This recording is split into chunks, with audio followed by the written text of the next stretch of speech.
నెల్లూరు జిల్లా కోవూరు మండలం పెద్దపడుగుపాడు సెంటర్లోని డ్యునామిస్ Christian church వ్యవస్థాపక అధ్యక్షులు పాస్టర్ రాజ్ కుమార్ గారు, మిసెస్ కరుణవల్లి రాజ్ కుమార్ గారు 2025 ఫిబ్రవరి 25వ తేదీ మంగళవారం రక్తదాన శిబిరాన్ని నిర్వహించారు.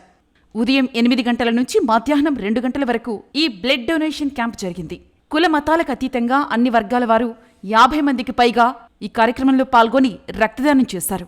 ఈ సందర్భంగా డ్యునామిస్ క్రిస్టియన్ చర్చ్ వ్యవస్థాపక అధ్యక్షులు పాస్టర్ రాజ్ కుమార్ గారు మాట్లాడుతూ, రక్తదానం చేయడం వల్ల యువకులు ఆరోగ్యంగా ఉంటారని, తన జీవితకాలంలో ఇంతవరకు 35 సార్లు తాను రక్తదానం చేశానని, యువత, ఆరోగ్యవంతులు, స్త్రీ పురుషులు తప్పనిసరిగా రక్తదానం చేయాలని ఆహ్వానం పలికారన్నారు.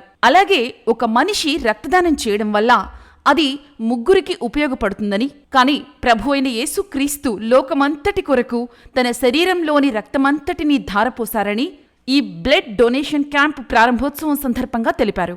కాగా ప్రతి సంవత్సరం ఈ బ్లడ్ డొనేషన్ క్యాంపును నిర్వహిస్తామని, ఈ బ్లడ్ను అవసరతలలో ఉన్న రోగులకు మరియు ప్రత్యేకించి తలసేమియా వ్యాధితో బాధపడుతున్న బాల బాలికలకు ఈ రక్తాన్ని దానం చేయడం జరుగుతుందన్నారు. పాస్టర్ రాజ్ కుమార్ గారి ఆదేశానుసారం సంఘంలోని యువకులు కార్యక్రమంలో ఉత్సాహంగా పాల్గొని ప్రత్యక్షంగా, పరోక్షంగా కార్యక్రమానికి సహకరించి విజయవంతం చేశారన్నారు.